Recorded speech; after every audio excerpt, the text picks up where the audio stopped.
hermanos, el tema del mes de septiembre es Espíritu Santo y fuego. Y fuego. Desde el mes pasado teníamos la promesa del Espíritu, pero el Señor me llevó aún más a seguir corriendo con el Espíritu basado en el libro de los Hechos. ¿Por qué Espíritu y Santo y fuego? Porque el Señor nos va a llevar a niveles donde nuestra fe crezca tanto que nosotros podamos ver delante de nuestros ojos milagros, señales y prodigios. Amén. Porque debe ser la fe. Y fíjense, el tema del campamento fue fe en Dios.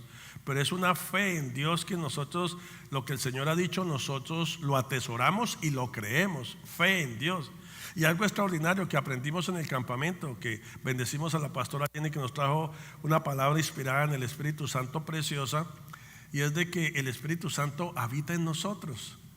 Y nosotros no tenemos que decirle al Espíritu Santo, ven, lléname, porque realmente el Espíritu Santo habita en nosotros. Amén. Él está ya en nosotros. Porque cuando nosotros entregamos nuestra vida a Cristo Jesús, el Espíritu viene y mora en nosotros. Y nosotros, por eso dice la Escritura que somos templo del Espíritu Santo. Somos casa del Espíritu Santo. Por eso el Espíritu Santo se contrista cuando nosotros realmente no aprovechamos que tenemos la llenura del Espíritu Santo. ¿Y cómo se expresa el Espíritu Santo en nosotros? Pues que damos fruto. Pues el Espíritu Santo estando en nosotros vamos a dar fruto. Y entonces de esa manera viene ese fuego del Espíritu en los frutos. ¿Por qué? Porque cuando no nos dan amor, viene el fruto a nosotros que damos amor. Porque el amor es fruto del Espíritu. Cuando vienen circunstancias difíciles, sale un fruto que es la paz. Pero viene acompañado del gozo. ¿Ve? Entonces el Espíritu Santo nos vamos dando frutos, no reaccionamos ya con angustia, con temor, sino viene el fruto del Espíritu, de tener esa fe en Dios. Pero es el Espíritu Santo que nos da el amor primeramente, después la paz, después el gozo, la bondad, nos volvemos bondadosos, nos volvemos benignos. Llevamos 5 frutos del Espíritu, pero después viene la fe, esa fe en Dios. ¿Ve? La fe es un fruto y es un fruto del Espíritu, pero el Espíritu nos la da. Por eso cuando nosotros estemos cayendo en fe, tenemos que decirle: Espíritu Santo, avívame esa fe, porque yo tengo fe, pero avívamela, porque todo esto me está llevando a que no tenga fe. Y después vienen los otros 2 frutos, que son la templanza. Amén. Entonces ve, ese fuego es que lo vamos a ver en los frutos. Y entonces entendemos que es una fe. Viene el Espíritu a avivar esa fe que descansa en el propósito de Dios. Y qué importante es cuando nosotros lo entendemos, que nosotros debemos desarrollar una fe que descansa en el propósito de Dios.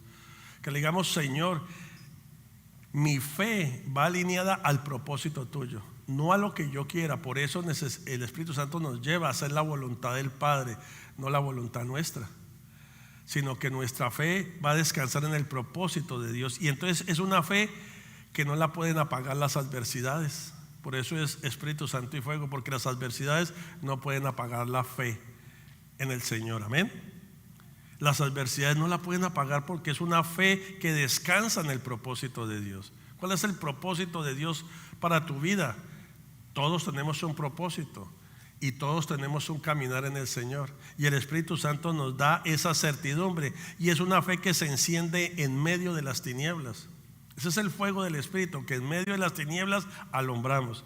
Tuvimos en el campamento Noche de Neón, y fue basada en Filipenses 2:15, y fue una simbología de que en medio de la oscuridad nosotros alumbrábamos. Y eso es el Espíritu Santo, que nos lleva a alumbrar donde hay tinieblas, donde hay incredulidad, donde no se ve nada. Ahí alumbramos nosotros. Amén. Somos esos luminares, pero es por el fuego del Espíritu Santo que nos lleva a nosotros a que no nos acomodemos a las tinieblas, a que no nos acomodemos a la pérdida, a que no nos acomodemos al temor, a la angustia. No, es el fuego del Espíritu Santo que, al contrario, que nos dice: no, con mi poder tú vas a alumbrar en medio de que no hay, en medio de que todo está oscuro, en medio de que nada se ve. El fuego te va a llevar a alumbrar, y el Señor nos hace resplandecer. Y entonces, algo muy interesante, viendo lo que es el libro de los Hechos, porque el fuego del Espíritu se manifestó en la iglesia de los Hechos. del libro de los Hechos. Lucas lo narra en la iglesia primitiva. Allí vino un fuego del Espíritu, pero mire las condiciones que vino el fuego. Por eso necesitamos el fuego del Espíritu, porque vino en el momento en que se vino la persecución para todos ellos, una persecución impresionante, pero también se vino la hambruna, porque cuando hay persecución no hay cómo salir a comprar, no hay cómo transar, no hay nada. Había hambre en el pueblo de Dios. ¿Y por qué estaban siendo perseguidos? Porque predicaban al Cristo resucitado. Y entonces vino la persecución para todos ellos, hambruna y persecución. Y aquí hay una situación. Nos dice la Escritura que en medio de ese ambiente viene la muerte de Jacobo, que es Santiago. Vino el primer mártir aquí de los discípulos, muerte de Jacobo, y el encarcelamiento de Pedro. Vemos que es bien adversa la situación.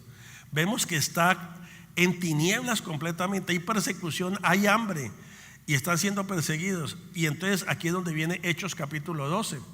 Hemos visto los otros capítulos anteriores, pero hoy llegamos a Hechos capítulo 12 en el versículo 1 y nos dice: por aquel tiempo el rey Herodes echó mano a algunos que pertenecían a la iglesia para maltratarlos.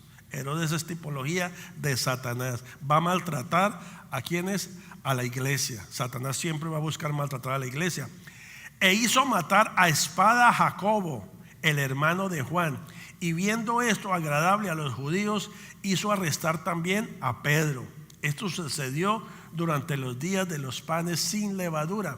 Interesante, porque igualmente el Señor Jesucristo fue crucificado en el tiempo de los panes sin levadura. Fue llevado en los tiempos de los panes y levadura, que es panes sin levaduras, que es una fiesta. Versículo 4.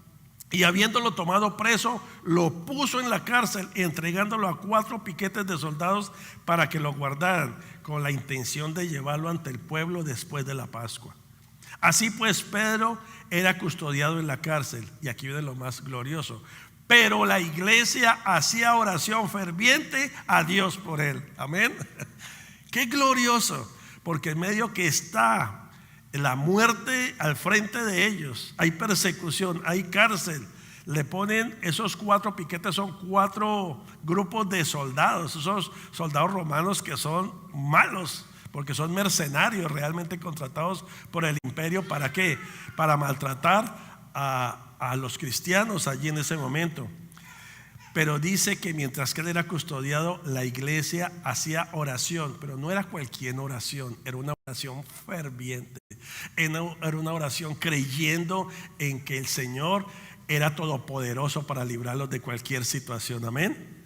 Era una oración de fe ferviente, y esa oración solo la da el Espíritu Santo de Dios, porque en medio de que a la iglesia se le llevan 2, le matan a uno de los discípulos y se le llevan a uno de los que más estaba en ese momento. Hey, Pedro estaba en esos días, había predicado un sermón que se convirtieron 3,000 personas. Amén. En ese momento la iglesia dice: pero se puede pensar, ¿y dónde está Dios? Pero se nos está llevando. Metieron a la cárcel a Pedro, es el que está predicando, el que estamos viendo señales y milagros, estamos viendo un mover poderoso. Pero en medio de eso se levanta una iglesia fervorosa, porque nos dice: pero la iglesia hacía oración ferviente ¿a quién? A Dios. ¿Por quién? Por Pedro. Amén. Es glorioso, porque es el Espíritu Santo quien nos enseña a orar. Es el Espíritu Santo que en los momentos más difíciles nos guía a toda verdad. Por eso cuando venga una circunstancia que somos seres humanos, ¿cierto? No somos los superpoderosos. Entonces nos desanimamos y podemos decir: ¿por qué está aconteciendo esto? Pero qué hermoso que el Espíritu Santo que está en nosotros nos dice: el Señor es mi pastor, nada te faltará, Él te guiará, Él te sustentará. Es el Espíritu Santo que empieza a obrar en nosotros, porque nosotros podemos decaer si no está el poder del Espíritu Santo. Entonces es el fuego del Espíritu Santo. Entonces es muy, muy interesante el contexto histórico de lo que está aconteciendo aquí, porque la fiesta de los panes sin levadura seguía inmediatamente a la Pascua y duraba 7 días, y era lo que se estaba celebrando en este tiempo. Esta fiesta fue institucionalizada en Éxodo y fue ordenada ahí en Levítico. Era tiempo en el que Jerusalén estaba lleno de peregrinos judíos de todo el mundo. Venían a celebrar esa fiesta. Todos los judíos alrededor del mundo venían a adorar en el templo, porque para ellos el templo era un lugar de adoración. Ese es el contexto en lo que está sucediendo aquí. Pero notemos esto, Lucas menciona los días de los panes sin levadura, porque a mí me causó curiosidad por qué Lucas está mencionando una fiesta en especial, que fue que arrestaron a Pedro después de haber matado a Jacobo. Entonces Lucas los menciona para ubicar el momento que sucedió y para resaltar dos aspectos muy importantes. Miren esto, el número uno, relevancia política y religiosa. Muchas veces acontecen este tipo de cosas porque hay una relevancia política. Hay personajes que quieren aprovechar el momento político para hacer actos de injusticia en el pueblo. Herodes, al perseguir a la iglesia, buscaba ganarse el favor de los judíos, decirle a los judíos: vea, yo sí hago las cosas bien. Buscaba ganarse el judío porque dice que ellos se agradaron cuando arrestaron a Pedro. Ahora, no son todos los judíos, son los religiosos, los fariseos, aquellos que siempre estaban en contra de Jesús. Y entonces él buscaba congraciarse con ellos en las fiestas más concurridas y sensibles. Eso le daba al Sanedrín, al grupo de fariseos, se alegraban porque ellos perseguían a los cristianos. ¿Por qué? Porque predicaban a Cristo Jesús. Entonces Herodes quería congraciarse y al matar a uno dijo: les voy a encarcelar a uno de los principales, pero se lo voy a sacar en el día de la Pascua y yo también lo voy a aniquilar. Esos eran los pensamientos de Satanás. ¿A través de quién? De este gobernante malo, injusto. Entonces el arresto de Pedro en esos días se volvió un acto público. Todos lo supieron, que podía mostrar su celo por la ley judía. Herodes decía: yo tengo celo por la ley judía, para ganarse el aprecio de todos los religiosos, porque los religiosos en ese tiempo tenían mucho poder y Herodes estaba buscando hacer eso. Pero también Lucas lo menciona por el paralelo con la pasión de Cristo. Jesús también fue arrestado y crucificado durante la Pascua y los panes sin levadura, que es lo que también leímos ahora en la Santa Cena. Pero miren esto, cuando hace el paralelo que el Señor Jesús también fue crucificado y pasó por toda esta situación, los panes sin levadura, es también para subrayar. Lucas está subrayando el sufrimiento que debemos de padecer los discípulos en Cristo Jesús. Amén. Porque si nosotros participamos de la victoria y la gloria venidera en Cristo, también pasamos por el sufrimiento.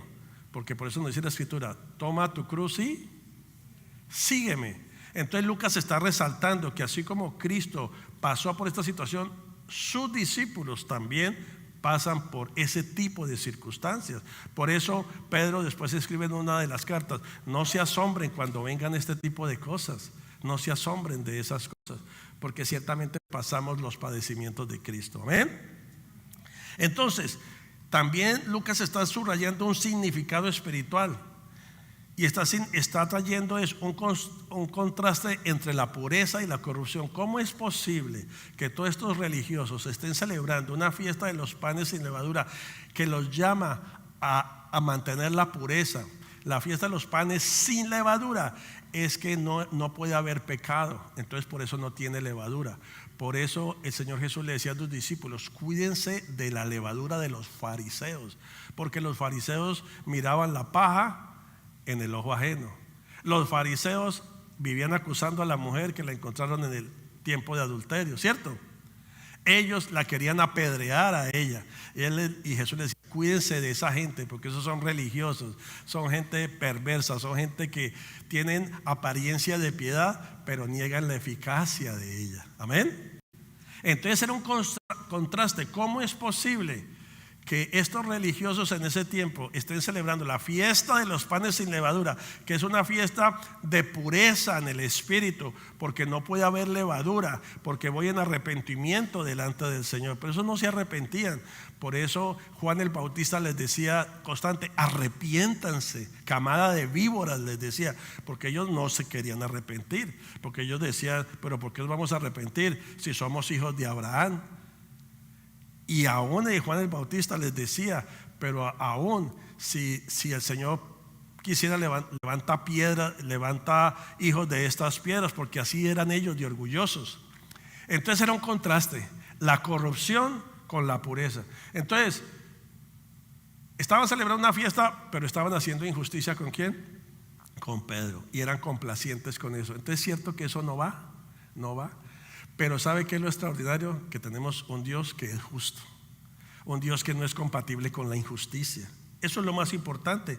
Entonces ellos celebraban esta fiesta en santidad, mientras que las autoridades tramaban injusticia contra los siervos, contra los discípulos. Entonces, ¿sabemos algo? Que cuando el enemigo trama algo, el Señor tiene algo más poderoso, amén. Porque siempre el enemigo va a tramar algo, pero el Señor tiene algo más poderoso, porque el Señor no abandona a sus hijos, amén. Entonces ese evento que el mismo diablo se estaba gozando y los fariseos y los religiosos estaban gozando, fue un momento muy propicio para que se desatara el poder de Dios, amén. El poder de Dios fue un escenario propicio para que el nombre del Señor fuese glorificado, para que el nombre del Señor sea glorificado. Al ser un tiempo de mucha concurrencia, porque sabemos que habían peregrinos de toda parte del mundo antiguo, estaban llegando allí.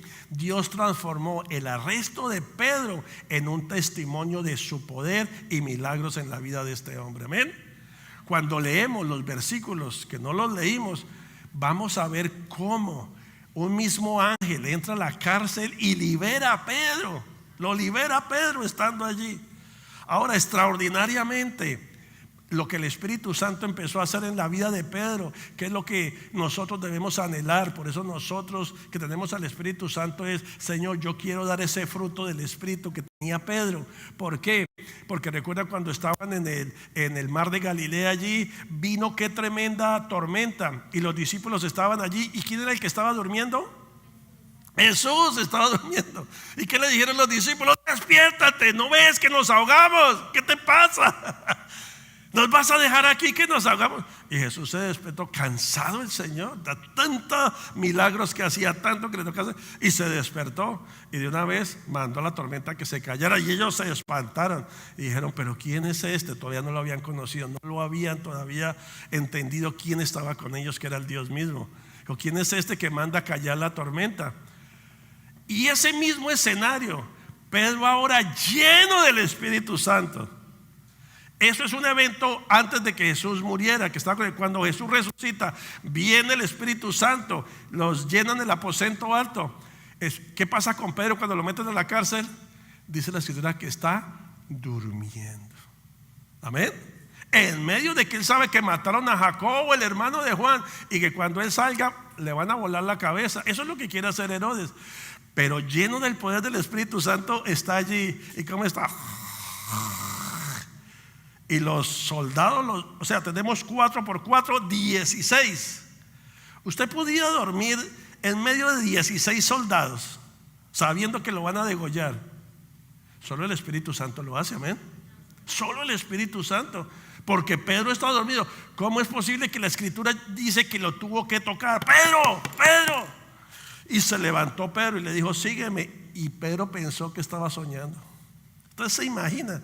Y Pedro lo siguió, fue ya porque lo voy a seguir. Cuando dice que abrió la puerta de hierro y lo sacó, Pedro, dice la Biblia, Pedro se dio cuenta que era real. Pedro todavía no se ha dado cuenta. ¿Quién puede hacer eso? El Espíritu de Santo que está en nosotros. Ese es el fuego del Espíritu Santo, que en medio de cualquier circunstancia, situación, viene Él y nos da la fortaleza, nos da la paz, nos da el gozo para que nosotros podamos tener ese fuego del Espíritu, amén. Y podamos nosotros prestarnos para ser testimonios del poder de Dios. Porque cuando vienen ese tipo de circunstancias, Dios está por hacer una gran obra, amén. Dios tiene un gran propósito, pero nosotros tenemos que alinearnos al propósito de Dios. Y la única manera es creyendo, teniendo fe, pidiéndole al Espíritu Santo: ya estoy, ya no puedo más, ya como que no hace, pero ayuda a mi incredulidad, amén. Así como le dijo aquel hombre que estaba con su hijo, que lo tenían los demonios completamente loco, y aquel hombre, y nadie le podía sanar a ese muchacho, y el hombre llegó y le dijo: sánalo si puedes. Y el Señor le dijo: ¿crees que yo puedo? Y aquel, no, le dijo: si puedo, le hizo la pregunta. Y el hombre se dio cuenta y le dijo: yo te soy sincero, ayuda a mi incredulidad. Y ¡pum! El Señor de una vez vino y sanó al muchacho. Entonces el Espíritu Santo es que nos da ese fuego para que nosotros podamos creer que Él puede hacer. Pero algo que me llama mucho la atención es que dice que mientras estaba pasando todo esto, la iglesia oraba fervorosamente. Por eso, hermanos, los miércoles saquemos el tiempo para conectarnos por Zoom por las mañanas, a las 6 de la mañana. Si no puedes, por la mañana a las 5 de la tarde en la parte de atrás vamos a estar intercediendo, porque la oración ferviente es la que mueve todo el fuego del Espíritu Santo, todo el poder de Dios. Amén. Porque la iglesia aquí fue un actor supremamente importante. ¿Para qué? Para que el poder de Dios se manifestara. Entonces entendemos que Dios permite que sus siervos pasen por pruebas en momentos difíciles, en momentos visibles. Eso lo sabemos. Pero ¿por qué lo permite? Para que su gloria se manifieste ante muchos. Amén. Para que su gloria se manifieste ante muchos, el Señor lo permite. Y entonces, aunque algunas autoridades puedan vivir con injusticias, pero ¿sabe qué? Viene el poder de Dios y rompe con todas esas estructuras. Amén. Porque en ese momento que Pedro lo sacó de la cárcel y apareció todo eso, todas esas estructuras se empezaron a desmoronar y la iglesia cobró más poder, cobró más vida, porque allí llegó Pedro de una vez y siguieron haciendo en esa ciudad, ojo, bajo persecución y bajo hambre, pero el Espíritu Santo aquí está guiándolos a ellos. Entonces, hermanos, cuando yo leo este texto, cuando yo puedo mirar lo que Dios hace en nuestras vidas y veo lo que hizo en la iglesia de los Hechos, no existe cosa que Dios no pueda hacer, ¿cierto? No existe cosa que Dios no pueda hacer, pero cuando algo es entregado en sus manos, cuando algo se lo entregamos en sus manos, cuando le decimos: Señor, mira esto, aquí te lo entrego, Señor, y yo voy a creer que el poder tuyo va a obrar en esta situación. Amén. Y oramos y le clamamos al Señor y le decimos: Señor, ten misericordia, porque no hay cosa que se pueda anteponer al poder de Dios cuando le entregamos las cosas en sus manos. Amén. Y en sus manos es como hizo Ana, que Ana vino al altar porque estaba tan mal, porque aquel hombre la tenía, pero el Cana, todo ese problema, y aún la mujer del Cana la afligía y esa mujer lloraba. Pero fue muy interesante porque Ana viene y le entrega todo al Señor. Y cuando se levantó Ana de ahí, que anteriormente estaba afligida y llorando, ¿cómo se levantó Ana? Gozosa, con cántico, porque ya se lo había entregado al Señor. Cuando ella hizo eso, vino el gran milagro. Quedó embarazada. Dice: entonces el Cana se allegó a ella y ella hizo pacto en ese momento, porque le dijo: Señor, si tú me ayudas con todo este problema, si tú, yo te entrego en las manos esta situación, pero que yo pueda tener un hijo. Amén. Y ahí es donde viene Samuel. Qué tremendo, tremendo cuando el Espíritu Santo nos lleva a entender cómo presentarnos delante del Señor. Y el Señor se suelta con unos milagros y le dio a Samuel, el profeta Samuel, que nos bendice tanto a través de la Escritura. Qué extraordinario. Entonces, cuando yo leo esto, entendemos que no hay nada, no existe ninguna cosa que pueda detener el poder de Dios, pero cuando se le entregamos en sus manos. Amén. Pero necesitamos entregarle todo en las manos del Señor y confiar que Él lo va a hacer, y darle gracias y descansar y pedirle al Espíritu Santo que nos ayude a sobrellevar esa carga mientras que Él hace. Amén. Amén. Eso lo leemos constantemente. Segunda de Crónicas 20:15. Y dijo: prestad atención todo Judá, habitantes de Jerusalén, y tú, rey Josafat, así os dice el Señor: no temáis ni acobardéis delante de esta gran multitud, porque la batalla no es vuestra, sino es de Dios. Aleluya, amén. Segunda de Crónicas 20, en este caso 20:15, pero 20:20 es poderoso. Toda esa escritura para que la leamos. Pero es un pueblo que vienen a barrerlo, vienen a acabar con él, y se levanta un hombre y entran en ayuno. Y él le dice al pueblo, y viene la palabra profética que le dice: prestad atención todo Judá, así os dice el Señor. Qué importante es la palabra profética. Viene de parte del Espíritu Santo a decirnos: mira esto, así es, Señor, no teman ni se acobarden, no teman ni se acobarden delante de esta gran multitud, delante de este gran problema, porque la batalla no es vuestra, sino de quién es, de Dios. Amén. Las batallas no son nuestras. Nosotros debemos de pelear de rodillas en oración, con oración fervorosa, porque la batalla es del Señor, porque le estamos entregando a Él nuestras más grandes batallas y Él pelea por nosotros. Entonces, cuando Dios quiere obrar, nada puede impedirlo, nada lo puede impedir. ¿Qué podrá impedir cuando Dios quiere obrar? Nada lo puede impedir. Es que es impresionante. ¿Quién va a poder impedir cuando Dios dice: yo voy a poner la mano aquí? Mi iglesia me está clamando. Hay injusticia, yo voy a hacer justicia. ¿Quién podrá impedir que Dios obre, hermanos? ¿Quién? Mateo 28:1. Pasado el día de reposo, al amanecer del primer día de la semana, María Magdalena y la otra María vinieron a ver el sepulcro.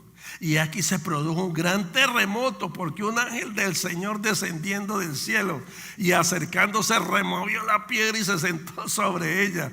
Su aspecto era como un relámpago y su vestidura blanca como la nieve. Y de miedo a él los guardias temblaron y se quedaron como muertos. ¡Qué extraordinario el poder de Dios! ¿Quién puede detener? Los religiosos de ese tiempo, los de Sanedrín, fueron y le dijeron a Pilatos: ponga una piedra gigantesca, asegúrese de mandar los guardias más feroces para que no vayan a sacar el cuerpo de Jesús, para que no nos vayan a hacer un engaño. Pero ¿quién puede detener el poder de Dios, hermanos? Dígame.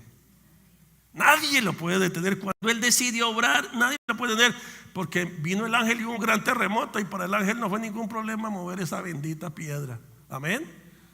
Hermanos, el Señor mueve grandes cargas delante de nuestros ojos y debemos de ser nosotros conocedores de eso. Kimberly compartió el miércoles, no se transmitió, pero yo la llamé para que me compartiera qué era lo que había compartido, y ella compartió de 2 Corintios capítulo 3, y yo dije: wow, qué tremendo, porque en lo que ella me compartió es que nosotros nos asombramos por lo que Dios ha hecho en el Antiguo Testamento. En el caso de Moisés, que a Moisés le resplandecía el rostro, y todos se maravillaban de Moisés y todo lo que pasaba en el Antiguo Testamento, pero que a la iglesia de hoy en día nos cuesta asombrarnos por lo que Dios está haciendo en medio nuestro. ¿Será posible que hoy nosotros hayamos perdido el asombro de que Dios puede obrar en medio nuestro? ¿Será posible que la iglesia de Jesucristo haya perdido ese asombro y no creamos que Dios puede obrar con poder en medio nuestro, hermanos? ¿Ustedes qué creen? ¿Sería que todo fue lo del pasado, del Antiguo Testamento, o Dios puede hacer cosas grandes hoy también con nosotros? Amén. Dios lo está haciendo y Dios lo sigue haciendo. Por eso necesitamos anhelar esos tiempos del fuego del Espíritu Santo, para que nosotros sepamos que el mismo Dios de ayer es el mismo de hoy y lo será por los siglos de los siglos. Amén, hermanos. Amén. Es una iglesia del fuego del Espíritu Santo. Éxodo 17:11. Y sucedió que mientras Moisés tenía aún en alto su mano, Israel prevalecía, y cuando dejaba caer la mano, prevalecía Amalek. Pero las manos de Moisés se cansaban. Entonces tomaron una piedra y la pusieron debajo de él y se sentó en ella. Y Aarón y Hur lo sostenían las manos, uno de un lado y el otro del otro. Así estuvieron sus manos firmes hasta que se puso el sol, y Josué deshizo a Amalek y a su pueblo a filo de espada. Amén. ¿Qué está sucediendo aquí? Se necesita el apoyo mutuo, la oración mutua. Si mi hermana está sufriendo, yo sufro con ella. Si mi hermano está sufriendo, yo sufro con ella. Yo oro por ella, yo intercedo. Es una iglesia con una oración fervorosa. Aquí Moisés necesitaba el apoyo, y vieron aquellos dos y levantaron las manos, y fue grande la victoria, porque Amalek, un gran enemigo, es un espíritu que ataca aún la iglesia cuando la iglesia es desunida.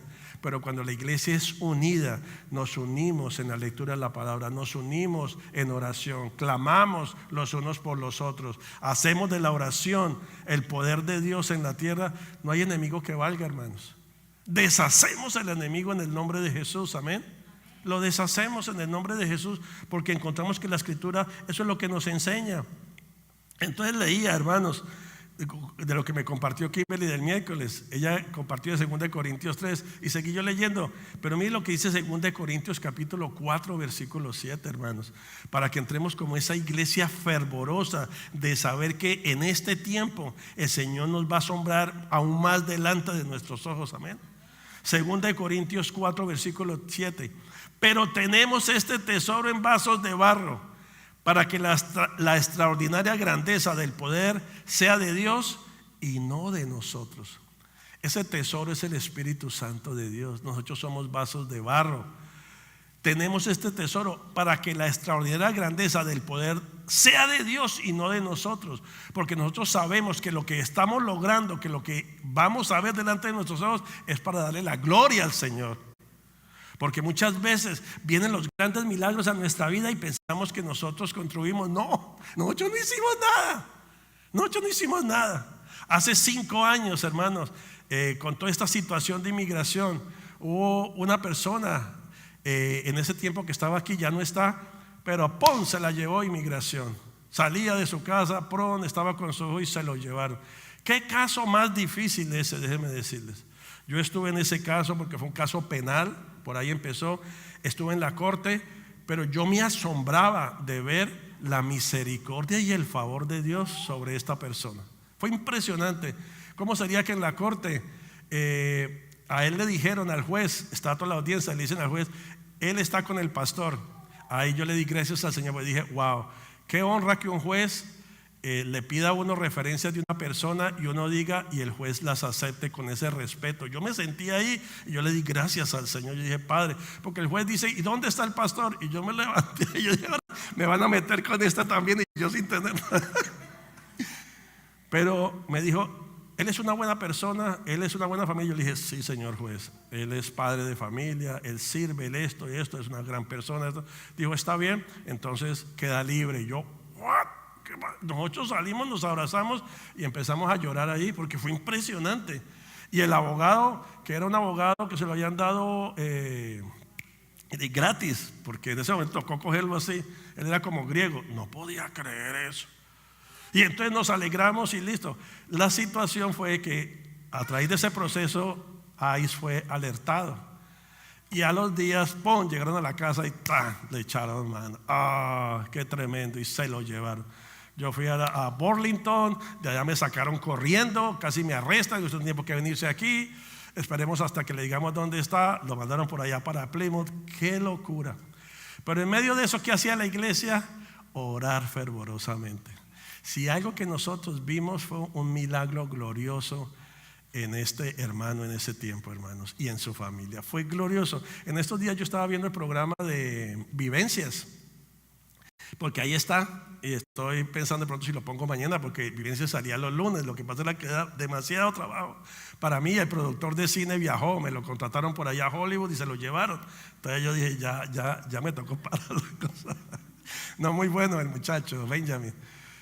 Pero hermanos, yo vi el poder de Dios en ese momento. Mire, ese caso era para deportación, créanmelo. Después de ahí, él va allá, estuvo bastante tiempo allí, bueno, como 2 meses. Pero ustedes van a poder ver el testimonio. Pero después de que pasamos todo eso, gracias a Dios lo dejan libre. Y él le pidió al Señor 3 cosas y el Señor se las cumplió. Ahí es cuando sabemos que cuando nosotros clamamos, Él nos oye, porque Dios es un Dios de misericordia.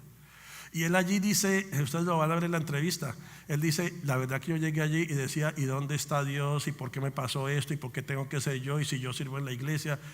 Porque entra ese sentimiento, ¿no? Ese resentimiento. Pero Dios, que es tan misericordioso, le puso una persona al lado que le dijo, ven, te invito a un grupo de oración dentro de la cárcel. Y allí como que el Señor lo llevó a que dijera como Jonás, diga quién es usted. Y él fue a predicar y mucha gente empezó a recibir al Señor. Y fue luz en medio de las tinieblas. Fue glorioso lo que sucedió. Ya pasó todo eso, ¿cierto? Ustedes, voy a ver si lo ponemos mañana a las 7 de la noche para que ustedes lo vean, ese testimonio, porque es muy lindo. Pero es para que veamos y nos asombremos de que Dios tiene poder para hacer cosas grandes en medio nuestro. En medio de muchos, cuando hay injusticia, el Dios de justicia, que Él es el sol de justicia, Él obra en medio nuestro, amén. Que nosotros no pensamos que el Señor está olvidado de nosotros. Dios es un Dios de justicia y Él ve por nosotros. Y después de eso, hermanos, vino la corte en el edificio Kennedy. Yo fui allá con su familia. Y hubo un momento que yo vi que ese juez y esos fiscales, yo dije, yo agaché la cabeza en el asiento y yo empecé a clamarle al Señor: ten misericordia, Señor, tú eres un Dios de justicia, ten misericordia, que no lo vayan a deportar, que no lo van a deportar, que no lo van a deportar, porque yo, con todo lo que le estaban haciendo, con todas las pruebas que habían, con todo lo que estaba encima, el abogado de la defensa se quedó, porque yo dije: este hombre, ¿qué le pasa? Yo lo veía ni preparado. Y sabe que el juez le dice: está bien, va a poder hacer una apelación, y le colocó unas notas ahí y le dijo: entonces esto está aquí, que lo resuelva más adelante, ya pueden irse. Yo dije: lo dejó ir, y le dieron sus documentos. Imagínense eso. Entonces eso es un testimonio que está aquí en la iglesia, hermanos. Entonces miren esto, por parte de la pastora Jenny viene una palabra, y la palabra es que nosotros como iglesia, el Señor nos va a cubrir de todo lo que está sucediendo a nivel migratorio. Amén. Yo creo en eso, yo creo en esa promesa, y esa promesa es para todas las familias que están aquí en la iglesia. Ahora, ¿podrá ocurrir algo que se nos salga de las manos? Puede que sí, pueda que Dios no lo quiera, alguno de los hermanos tenga que afrontar esa situación, pero ahí es que, como en el caso de las escrituras, toda la iglesia entramos en oración ferviente, en clamor, con el fuego del Espíritu Santo, sabiendo que en medio de las injusticias se levanta un Dios todopoderoso para hacer justicia, para que sea evidente en medio de muchos. Amén. Y para que todos crean que tenemos un Dios todopoderoso, que ciertamente, pero sabe que vienen a veces circunstancias, porque la iglesia es probada también. ¿Cómo es posible que, si tenemos esa promesa de parte de Dios y nos pasen cosas? Pues la iglesia se aferra a la promesa y dice: sí, Señor, aunque están pasando cosas, pero nosotros creemos que al final tú te llevas la victoria. Amén. Aunque vengan aflicciones, porque la palabra dice: vendrán muchas aflicciones, pero de todas ellas yo le libraré. Amén. Entonces aferrémonos a esa promesa, que aunque vengan noticias desalentadoras, aunque vengan situaciones, nosotros creamos en esa promesa. Señor, tú lo dijiste a través de tu profeta, que en esta casa tú nos guardarías a nosotros de toda situación que venga a atentar contra nuestros hogares y nuestra familia. ¿Tú lo crees? Pero es una promesa que necesitamos declarar todos los días. Señor, tú dijiste para cada familia, para las nuevas, las que han llegado a esta iglesia, que esa promesa, que tú nos vas a guardar de toda injusticia, Señor, y que tú nos guardarás en completa paz. Amén. Y eso hace que la iglesia madure, eso hace que la iglesia no entre en temor, no entre en crisis, eso hace que la iglesia sepa en dónde estamos, que estamos con la cobertura del Señor, que, como dice la palabra, en el mundo tendréis aflicciones, pero confiad, porque yo he vencido. Veremos la victoria, la veremos, y en gran manera, porque qué tan fácil es que nada suceda, ¿cierto? Pero que cuando sucede, como dice el apóstol Pedro, somos como ese oro, que el oro es probado con fuego, y ese es Espíritu Santo y fuego, que viene ese fuego y somos probados en fuego, pero que si nosotros esperamos en el Señor, vemos una victoria tan grande y nos vamos a gozar y vamos a llorar de ver la fidelidad del Señor. Amén. ¿Cuántos lo creen? Amén. ¿Por qué no nos ponemos de pie y vamos a decirle: sí, Señor, yo creo, Señor, yo creo, Señor, que muchas son las aflicciones del justo, que, como dice tu palabra, Señor, que nosotros no tenemos ese espíritu, Señor, que no desfallecemos, porque eso dice el apóstol Pablo, dice ahí en 2 Corintios 4:8: afligidos en todo, pero no agobiados, perplejos, pero no desesperados, perseguidos, pero no abandonados, derribados, pero no destruidos, llevando siempre en el cuerpo por todas partes la muerte de Jesús, para que también la vida de Jesús se manifieste en nuestro cuerpo. Porque nosotros que vivimos constantemente estamos siendo entregados a muerte por causa de Jesús, para que también la vida de Jesús se manifieste en nuestro cuerpo mortal. Así que en nosotros obra la muerte, pero en vosotros la vida. Pero teniendo el mismo espíritu de fe, según lo que está escrito: creí, por tanto hablé. Nosotros también creemos, por lo cual también hablamos, sabiendo que aquel que resucitó al Señor Jesús, a nosotros también nos resucitará con Jesús y nos presentará juntamente con vosotros. porque todo esto es por amor a vosotros, para que la gracia que se está extendiendo por medio de muchos haga que las acciones de gracias abunden para la gloria de Dios. Por tanto, no desfallecemos, iglesia. Por tanto, no desfallecemos. Antes bien, aunque nuestro hombre exterior va decayendo, sin embargo, nuestro hombre interior se renueva día en día. Pues esta aflicción leve y pasajera nos produce un eterno peso de gloria que sobrepasa toda comparación, al no poner nuestra vista en las cosas que se ven, sino en las cosas que no se ven, porque las cosas que se ven son temporales, pero las que no se ven son eternas. En el nombre de Jesús, en el nombre de Jesús, Padre, en esta mañana, gracias por el aliento que nos das, porque no desfalleceremos, Señor. No desfalleceremos porque tenemos, Señor, el poder de tu Santo Espíritu, y no desfalleceremos, Señor, porque sabemos, Señor, que en medio de las circunstancias, tiempos que vienen, Señor, en contra de nosotros, Señor, tú también obras, Señor. Tú también obras, Señor. Tú también obras, Señor, para que muchos sean testigos de tu poder, y nosotros podemos glorificar que tú eres grande, que tú eres poderoso, Señor. Hoy te entregamos, Señor, todas nuestras necesidades. Hoy te entregamos, Señor, lo que nosotros no podemos hacer. Hoy te lo entregamos de corazón y te decimos, Señor, no podemos, yo no puedo. Dile al Señor, yo ya no puedo. Yo te entrego esta situación, yo te entrego este problema, yo te lo entrego, Señor, porque yo sé que en tus manos, ¿quién podrá detener el poder tuyo? ¿Quién podrá detener cuando tú te determinas a obrar, Padre? Padre, en el nombre de Jesús, hoy te damos gracias, Señor, porque no desfalleceremos, Señor.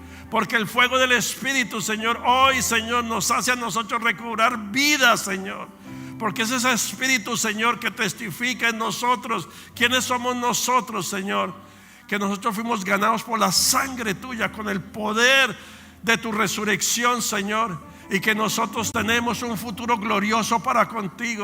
Y que estas breves tribulaciones no nos podrán separar del amor tuyo, sino que producen en nosotros un peso mayor de gloria, Señor, porque no hay comparación, Señor. No hay comparación, toda la opresión que pueda venir con la gloria que tendremos, Señor, en tu presencia, Señor, en la eternidad. No hay comparación las breves tribulaciones. Hoy te damos gracias, Señor, porque nos levantas con una iglesia, con un espíritu de fuego, con un espíritu de fe, Padre, en el nombre de Jesús, creyendo que tú puedes revertir todo lo que es en contra nuestra, lo puedes revertir en victoria, Padre, por causa de tu amor y tu misericordia, Padre. Solo te pedimos, líbranos del mal, Señor, y ten misericordia de nosotros, en el nombre que es sobre todo nombre, el nombre precioso de Cristo Jesús. Si tú no has entregado tu vida a Cristo Jesús, hoy yo te hago el llamado, ven aquí al frente. Si no has entregado tu vida a Cristo Jesús, si no has declarado a Cristo Jesús como tu Señor y Salvador, ven, corre porque tú no sabes en qué momento la vida se apaga. Tú no sabes en qué momento el Señor va a venir por la iglesia. Nadie lo sabe. Y qué triste que venga el Señor o pase algo y no tengas a Cristo Jesús en tu corazón. Ven hoy aquí frente al altar en un acto de fe y dile: Jesús, yo te necesito de ti. Dile: perdona mis pecados y mis transgresiones. Yo te necesito, Jesús, desesperadamente. Ven a mí, dile, perdóname y ayúdame.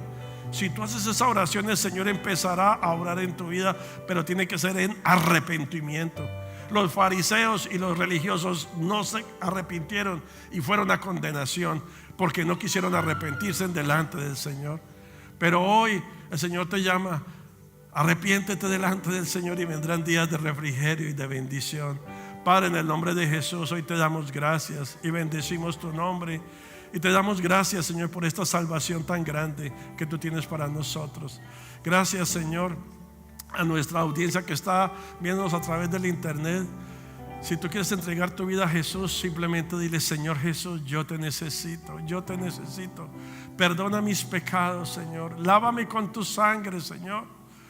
Y dile gracias, porque la palabra dice que cuando nosotros nos arrepentimos, el Señor nos perdona de verdad, y nuestros pecados pesados y negros los echa al fondo del mar. Así es de que dile gracias, Cristo, por perdonar mis pecados. Lávame con tu sangre y lléname con tu Santo Espíritu. Si has hecho esa oración y no tienes un lugar donde congregarte, ven, aquí hay una comunidad de fe, de familias, de hombres y mujeres llenos del fuego del Espíritu Santo, para creer que en este tiempo el Señor nos va a asombrar aún mucho más de lo que nos ha asombrado. Gracias, Padre, en el nombre precioso de Cristo Jesús. Te damos gracias en esta preciosa noche, en esta preciosa mañana, y bendecimos tu nombre, Padre. Amén y amén.